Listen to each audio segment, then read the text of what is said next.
Vamos continuar aqui com a nossa segunda parte da crise de 1929, certo? A gente vai agora perceber características muito específicas dessa crise, né? E, em primeiro lugar, é necessário a gente conseguir entender que existe uma questão do liberalismo clássico, né? Do liberalismo econômico clássico, que basicamente ele faz com que a ideia de que o governo ele não controle muito as suas ambições. Na realidade, o que é que significa isso? O liberalismo econômico clássico, né, basicamente, a ideia principal diz que o Estado, que é a mesma coisa que o governo, ele não possa intervir, né, nas atividades econômicas. O que é intervir nas atividades econômicas? Por exemplo, é tentar controlar, né, pôr impostos, cobrar mais impostos sobre determinados produtos, diminuir produtos sobre outros impostos. Então, o governo tem esse poder. Então, a lógica, basicamente, antes de 1929, era que o mercado, né, e aí eu vou citar um teórico que basicamente muita gente já cita ele, que é Adam Smith, onde ele dizia, deixa fazer, deixa passar. É como se fosse o seguinte, o próprio mercado é que regula as suas estruturas. E a gente viu na aula passada que não é bem assim. Então, a ideia desses caras, antes da crise de 1929, era que o governo tinha que controlar, né, cobrando imposto, fronteira, essas coisas, né, que o governo sempre controla. À medida em que ele vai cobrar impostos, ele vai pedir determinadas documentações para que determinadas empresas elas possam ou não abrir, né, os seus negócios, a questão de trabalhadores, né, então tem as leis trabalhistas, então o governo é que controla isso. E nessa lógica do liberalismo econômico, né, clássico aí, podemos dizer, né, e está muito arraigado, preso na mente de boa parte dessas pessoas que o Estado, que na realidade é o governo, ele não tem que intervir em nada. Só que aí a gente tem uma outra lógica que se faz necessária a gente compreender aqui. Existiu também um economista, né, o keynesianismo, que é John Keynes, aqui, né, John Keynes, aí vai ter a ideia do keynesianismo, né? A gente vai ter que entender aqui. Ele dizia basicamente o seguinte, né? Ele dizia, óbvio, né, várias coisas, né? Mas eu peguei aqui uma principal, né? Ele defendia várias coisas, tal, mas eu peguei aqui uma principal para que você possa compreender. Ele dizia basicamente o seguinte, né? Ele defendia aqui uma redistribuição de lucros, tá certo? Basicamente, essa redistribuição de lucros significava basicamente o seguinte, poxa, se eu aqui estou ganhando muito, o governo, obrigatoriamente, ele vai ter que me taxar. Era basicamente o seguinte, olha, cara, quem ganha mais, paga mais imposto. Acontece isso no Brasil? Não. Eu não vou basicamente falar isso agora na crise de 1929, tá certo? Mas não acontece isso aqui. Aqui quem ganha mais paga menos, por incrível que pareça. Mas isso é um assunto para uma outra história, só para que você entenda. Então ele basicamente dizia o seguinte, olha, se você ganha mais, você vai pagar mais imposto, né? Você vai, esse lucro que você tem, ele vai ter que ser redistribuído, né? E como é que seria basicamente esse lucro seria redistribuído? Se você redistribui o lucro, o poder aquisitivo das pessoas aumenta. Vou explicar, né? Se você ganha muito e redistribui esse lucro, você vai melhorar escola, você vai melhorar hospital, você vai melhorar a segurança, você vai melhorar a assistência social, você vai melhorar um monte de coisas. Particularmente, vai sobrar mais dinheiro. Sobrando mais dinheiro, as pessoas vão gastar, as pessoas vão comprar mais coisas. Esse lucro sendo redistribuído. Se você me perguntar agora, né, caso a gente tivesse presencial, você perguntasse, aqui no Brasil acontece isso? Eu diria a você, não. Por exemplo, no Brasil a gente tem 4 bancos basicamente que levam muita grana para casa. né? E tem banco, né, que é o Banco do Brasil, a Caixa, que são bancos do governo, mas aí eu não vou chegar lá, porque tem algumas partes deles, enfim, né? Mas a gente tem o Bradesco, a gente tem Itaú, né? Ou seja, que são bancos privados que levam muita grana, né? Basicamente, ele, né, o keynesianismo nessa parte, é que eu quero que você consiga compreender. Se eu redistribuo os lucros, ou seja, eu vou fazendo o seguinte, tu ganha um salário mínimo, tu vai pagar tanto de imposto, e assim eu vou subindo. O que é que acontece aqui no Brasil para que você consiga entender? A maioria esmagadora dos impostos vai para os produtos que a gente consome, como alimento, computador, celular. Por isso que as coisas são tão caras aqui no Brasil. Tá certo? Se você pegar, por exemplo, né, você que está aí me ouvindo e pegar vídeos no YouTube que determinadas pessoas que moram nos Estados Unidos diz, você sabe quanto que custa um carro nos Estados Unidos? Lógico que ele está querendo visualização para ganhar dinheiro, porque se ele tivesse muito bem de vida, ele não estaria fazendo vídeo desse tipo, né? Não teria tempo de gravar, né, vídeo para viabilizar isso, tá certo? Então, o que é que acontece, basicamente? Lá nos Estados Unidos, há uma certa distribuição da carga tributária, dos impostos. Tá certo? Então, lá, por exemplo, quem ganha bem, paga muito, né? Lá se paga mesmo, aqui no Brasil, não. Então, por exemplo, por que carros, por exemplo, aqui no Brasil, que são carros muito caros, como o Jetta, né? Lá nos Estados Unidos, 20 mil, 18 a 20 mil dólares no máximo, né? Você encontra um carro desse. Aqui é 100, né? 100 e poucos. Por que isso, né?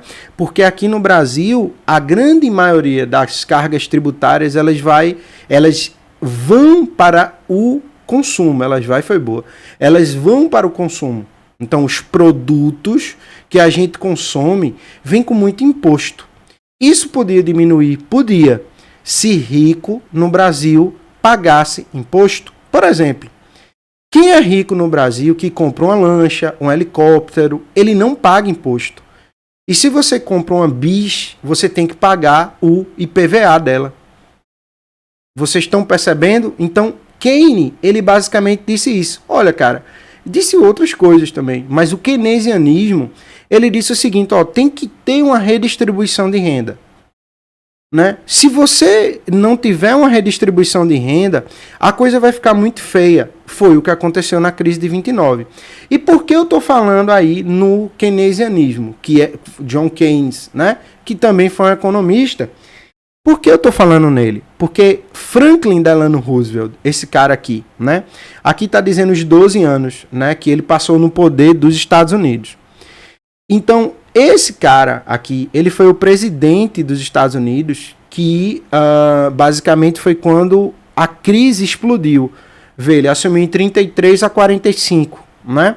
Então ele vai pegar a Segunda Guerra Mundial e vai pegar os Estados Unidos quebrado, né? Crise de 29, os Estados Unidos quebrou. E Franklin Delano Roosevelt, né, que foi o presidente, ele adotou uma porrada de medidas baseadas lá no keynesianismo, né, em John Keynes, né? Ou seja, essa redistribuição de renda, toda essa lógica, né? Então, ele basicamente foi baseado nisso. Porque se a gente parar para voltar um pouquinho, a gente pode perceber o seguinte, minha gente, né? A gente pode perceber com muita clareza aqui que, olha, se você deixar que as empresas elas regulem os impostos e a economia, vai ter muito mais gente pobre, porque a lógica das empresas é querer vender. Então ela não está muito preocupada se tem muito pobre, né, ou pouco pobre. Ela está preocupada, tem pessoas que possam comprar o meu produto. A lógica capitalista é essa, lá do liberalismo econômico clássico, não é? E aqui, basicamente, os Estados Unidos quebrou.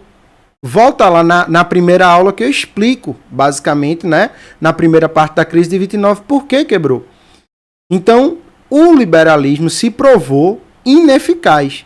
se provou frágil. E aí Franklin Delano Roosevelt vai se basear, né, no keynesianismo, na lógica, né, de John Keynes, que a gente estava falando, que eu peguei uma partezinha só, né, da questão da redistribuição.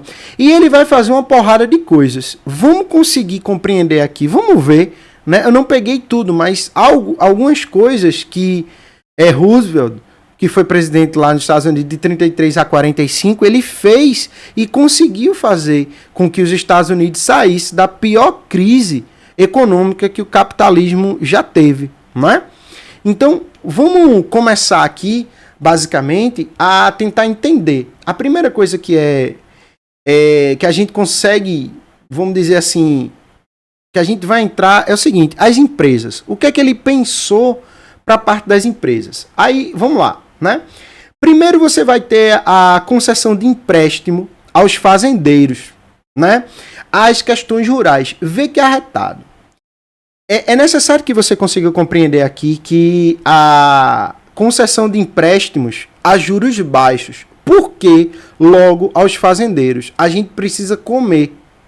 O ser humano precisa comer. Então, uma das primeiras coisas que ele fez foi o seguinte: cara, eu sou governo, né? Eu posso controlar a economia e vou controlar. Porque os Estados Unidos quebrou. Então, o que foi que ele pensou aqui? Ele disse: olha, eu vou basicamente diminuir os impostos dos empréstimos, tá certo? Diminuir.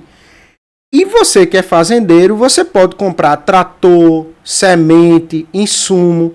Diferentemente do Brasil, lá você tem agricultura familiar. Uma família ela pode tocar uma fazenda. Por quê? Porque você tem tecnologia, né?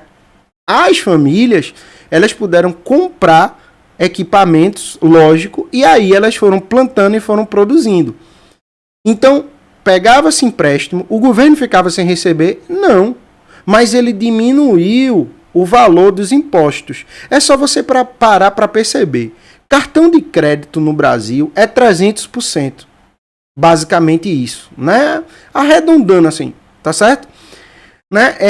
Juros de empréstimo pessoal, né? Também é caríssimo. Cheque especial, muito mais que o dobro, bote fé e força. Então, assim, é impossível você, né, que tem uma pequena família que mora na parte rural, né, você pegar um empréstimo e a juros muito baixos, tá certo? E conseguir mecanizar, né, fazer toda uma mecanizar, comprar trator, comprar ferramentas, né, que vão facilitar para que você possa, evidentemente, para que você possa, evidentemente, plantar. Então, ele fez isso, tá certo? E a outra coisa que eu achei massa foi o seguinte: ele controlou a produção, tá certo? O que é controlar a produção? Por exemplo, olha, você não pode fabricar 100 mil geladeiras. Poxa, peraí. Por que eu não posso fabricar 100 mil geladeiras? Cara, porque se tu fabricar 100 mil geladeiras, tu não vai vender. Os Estados Unidos estão em crise. Quer entender? Vai para a parte 1 da crise de 29. Os Estados Unidos estão em crise. Você não pode vender.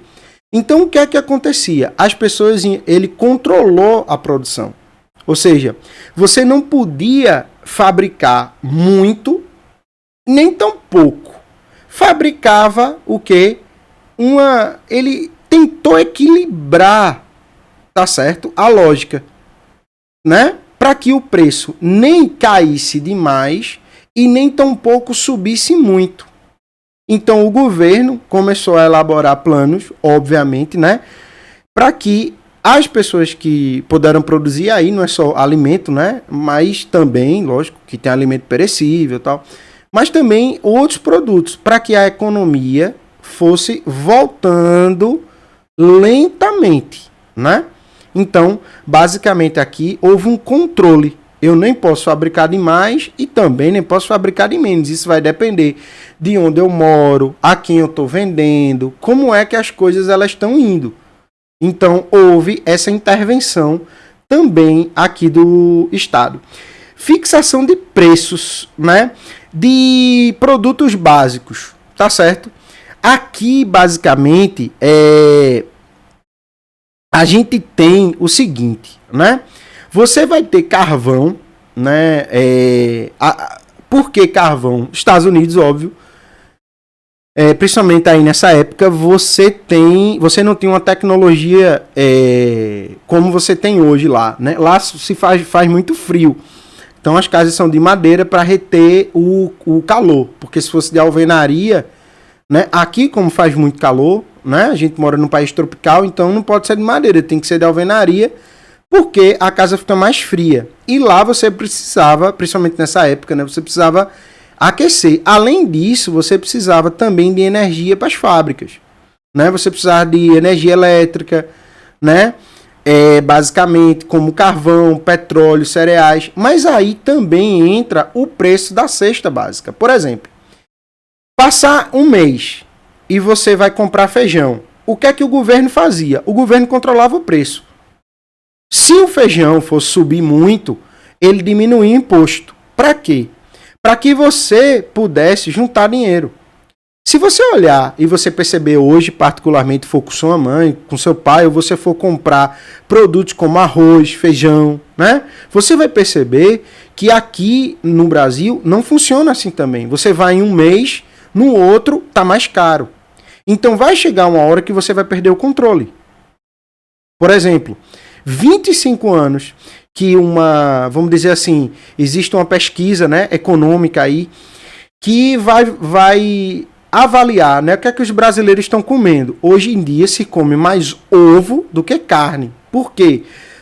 Porque a carne ela subiu de preço, né? Com a questão da pandemia e com a incompetência do governo federal. Aí vai subir de preço. E o que foi que Franklin Delano Roosevelt fez em 1933? Preste atenção. A gente está basicamente em 2021 com muito mais tecnologia, né? E aí ele controlou o preço. Por quê? Se eu seguro o preço, por exemplo, arroz, feijão, né? Carne, o preço da cesta básica, eu seguro por 6, 7 meses, ou seja, cara, eu vou comprar arroz pelo mesmo preço durante 6, 7 meses.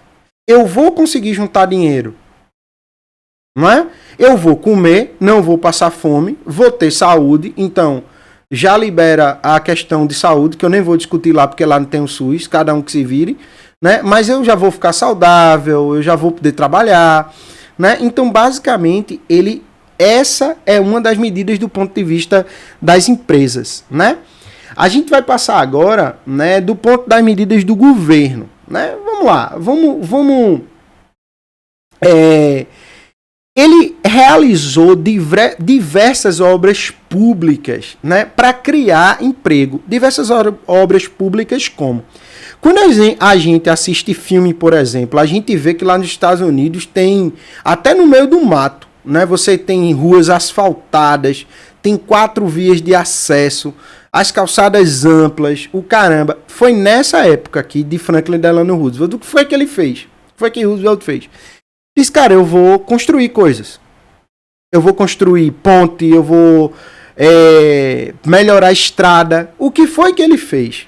A medida, vê como é simples. À medida em que ele ia construindo, ele pegava pessoas para trabalhar, então vou construir uma estrada. O cara, no mínimo, aí estava empregado durante um ano. Tá certo? No mínimo. Então, foi lá, pegou lá a estrada, foi construir. Tal. Ele pegava o imposto, pagava as pessoas. Como os Estados Unidos estavam em crise, o que é que acontecia? O trabalhador, basicamente aqui, ele não vai guardar dinheiro. Ele vai pegar esse dinheiro, vai comprar comida, vai melhorar a casa. Ou seja, aí a economia começou a fluir, né? Começou a, vamos dizer assim, desenrolar, né? Começou basicamente, o governo pagou, a pessoa pegou o dinheiro, foi comprar lá um pão, foi comprar uma carne. O cara que vendeu pão e carne pegou e pagou o imposto ao governo. Ou seja, ele nem gastou. Na medida em que ele pega e repassa esse dinheiro para que as pessoas construam ponte, o governo financiou isso, né? obviamente, você vai ter um boom econômico. Tá certo? Você vai ter muita gente trabalhando e necessariamente o trabalhador, ele, não vai guardar dinheiro. O cara vai consumir, né? Basicamente isso, a pessoa vai consumir, vai comprar determinados produtos e se sobrar um dinheirinho, que foi o que aconteceu, vai para um cinema, vai para uma lanchonete, né? Sobrou um dinheirinho, pronto, recebi, vamos lá, pega os meninos, vai para uma lanchonete, né? Vai, enfim. Ele fez basicamente isso, né? Aumento de salário dos empregados. É aí onde a gente, basicamente aqui no Brasil, a gente se ferra. Porque, deixa eu tentar explicar aqui para vocês. A gente, basicamente aqui no Brasil, tem uma lógica um tanto quanto complicada. Vocês que estão, evidentemente, aí assistindo para entender necessariamente essa crise, é importante que a gente consiga compreender o seguinte. Se eu aumento o salário do meu empregado, se eu aumento o salário dele, eu vou ganhar mais dinheiro. Aí você diz assim, como assim? Como é que se eu aumento o salário dele, eu vou ganhar mais dinheiro? É muito simples. Se eu aumento o salário do trabalhador, eu já disse, trabalhador que tá lá, braçal, eu, por exemplo, que não sou rico, tá certo, sou trabalhador. Minha esposa também. O dinheiro que a gente pega, a gente investe.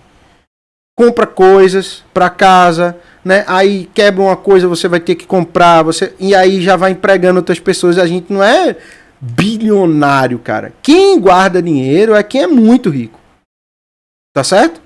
Então, basicamente é o seguinte, eu aumento o salário do meu empregado, supondo, eu tenho um supermercado. Aumento o salário dele. Tá certo? Ele, obviamente, vai comprar um sapato.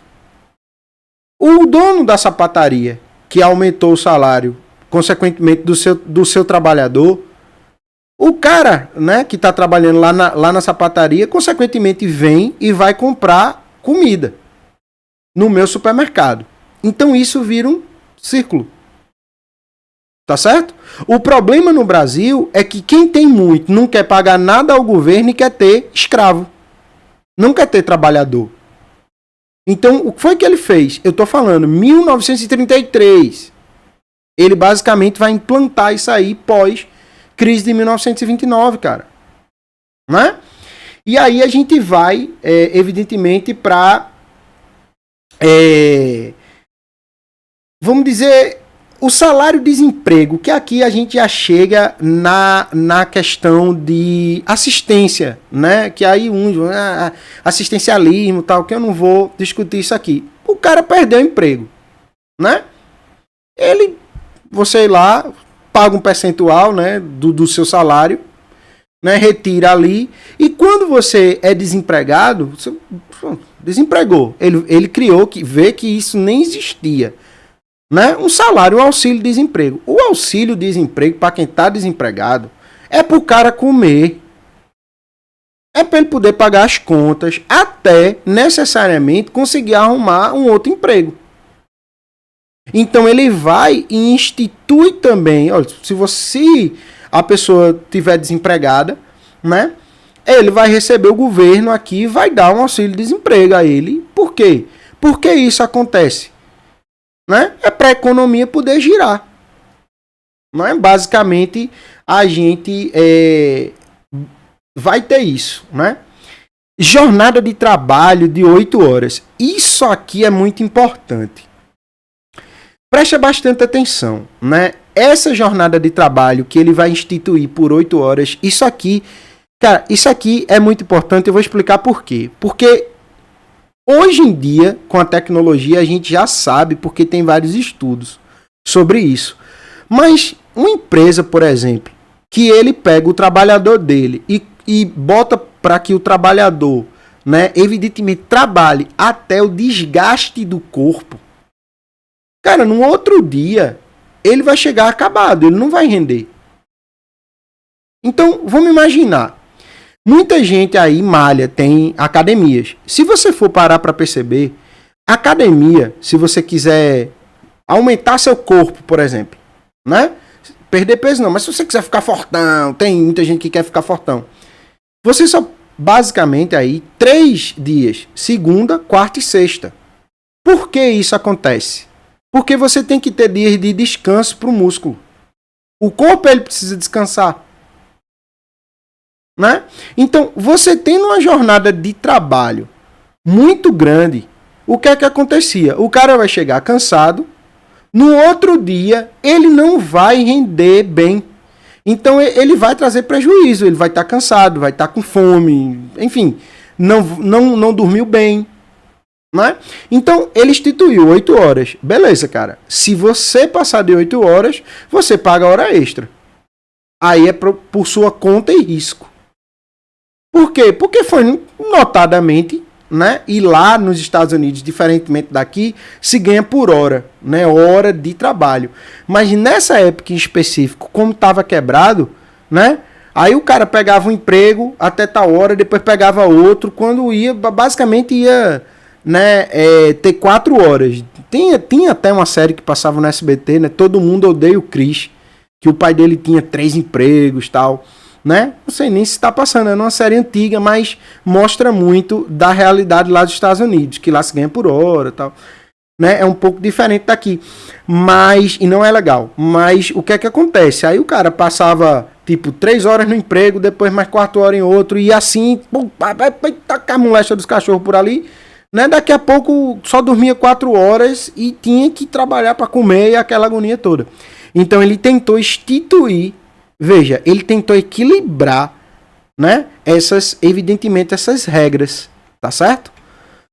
E aí, a gente chega, quiçá, a principal, né, eu acho que aqui a gente tem a principal, né? Existe, basicamente o seguinte, vê só, a primeira coisa que a gente deve perceber é basicamente o seguinte, e tem que existir o contraditório. Ou seja, tem que existir pessoas mesmo que elas podem pensar diferente de você. Por isso, a primeira coisa aqui é criou os sindicatos.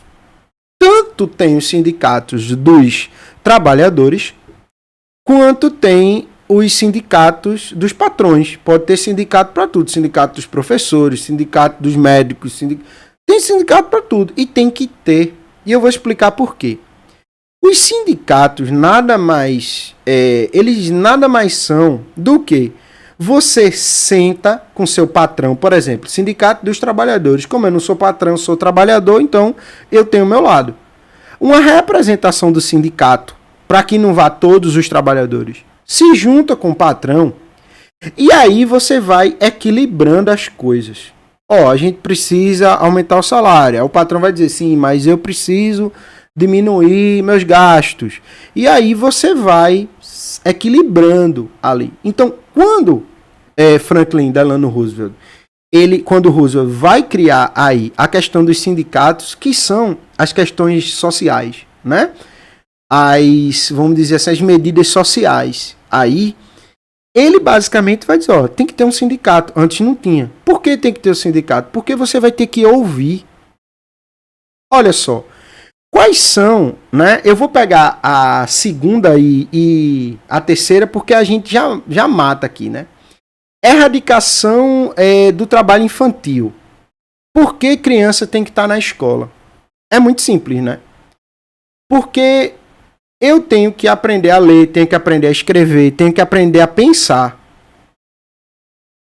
Tá? Eu não sei pensar, não. A escola, ela te dá ferramentas para acelerar teu pensamento. Pensar todo mundo pode. Tá certo? Mas a escola, ela te dá ferramentas para que você consiga acelerar o seu pensamento.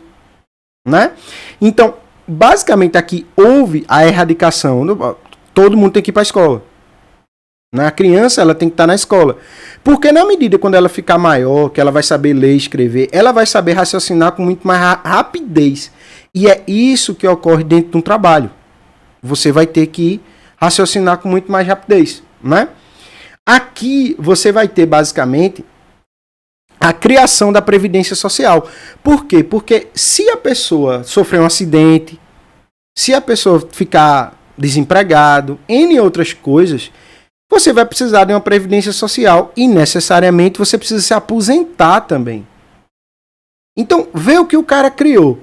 Aí se você me perguntar, cara, isso existia? Não. Por quê? Porque se você deixar que a economia que a economia seja controlada pelas empresas, pelas indústrias, isso aqui não vai existir não, cara. Né? O teu patrão vai te pagar e se vire, guarde dinheiro, né? É a lógica do sistema que a gente vive aí, né? Que entrou em ruínas com a aceleração da pandemia. Mas isso é um assunto para uma outra história.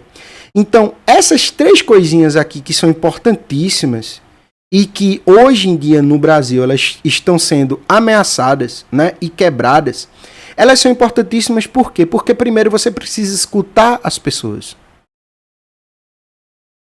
Escutando as pessoas, basicamente, foram... basicamente isso, escutar as pessoas fez com que empresas que nunca ninguém escutou falar estão detonando hoje. Samsung, Huawei, né? Se você nunca escutou falar em Huawei, você talvez esteja assistindo, né, o meu vídeo aqui por uma antena ou por uma estrutura de telecomunicações de internet, né, por tecnologia da Huawei, né? Então assim, a Samsung, LG, você tem o Google, Facebook, né, que é o dono do WhatsApp. Então, o Facebook, o WhatsApp, o Google, o Instagram, esses caras, eles cresceram como? Escutando as pessoas. Né? E assim, de boa, eles escutam, viu? Eles vão melhorando as coisas, as pessoas entram lá, por isso que tem vamos dizer assim, a versão beta, né? As pessoas entram lá e vão falando. Olha, tal, né? Isso aqui devia melhorar, isso aqui. E aí, o que é que acontece? O próprio Google, o Facebook, o YouTube, ele vai escutando ali e vai adequando. Se isso é bom, se isso é ruim, é bom para uns, ruim para outros, para quem produz conteúdo, né? Para quem vive desse canal, é bronca. Mas eles conseguiram crescer muito porque eles escutaram as pessoas, né? Então, o sindicato, basicamente, serve para isso. Não é só para o cara pedir dinheiro, não. Né? E aí você tem que ter reunião com o sindicato. E aí, como é que tá? Para você entender, olha, tá tendo problemas, precisa, sei lá, precisa de luva. Você trabalha em um determinado local, você precisa de luva, você precisa, por exemplo, na pandemia, né? Até que houvesse alguém para dizer como é que a gente vai trabalhar, né? Então, poxa, os sindicatos ativos, eles podiam ter feito isso. E por que não fez? Porque o governo, que estamos com ele na presidência agora, né? Ele fez questão de quebrar isso aqui, essa lógica lá dos sindicatos. Trabalho infantil, obviamente, que eu já falei. Né? Por quê? As pessoas precisam aprender a acelerar teu pensamento. A aceleração do pensamento se dá na medida que a gente está na escola, porque a gente vai aprendendo outras coisas. O cérebro, evidentemente, vai aprendendo também outras coisas. E aí, quando você for para que você tiver com um determinado problema, você vai conseguir resolver esse determinado problema com mais rapidez. Então, a criança na escola, ela vai facilitar isso. Tá certo? E a previdência, quase que não sai, né? A previdência social. O que é uma previdência social? O cara precisa se aposentar. E se aposentar com dignidade, né? Você basicamente precisa disso. Você precisa se aposentar com dignidade. Ok? Então, pessoas, a gente hoje, nessa aula especial, e aí você volta, né, escuta bem. O que eu quero que vocês imaginem e que vocês pensem é o que o presidente dos Estados Unidos, né, Roosevelt, de 1933 a 45, fez para tirar os Estados Unidos da pior crise que o capitalismo já teve. E veja que não é nada extraordinariamente grande. Tá certo? Então, espero que você tenha gostado. Qualquer coisa, coloca aí nos comentários, tá bem? E vamos em frente aí nessa saga do breve século XX. Espero que vocês tenham gostado da crise de 29 e valeu!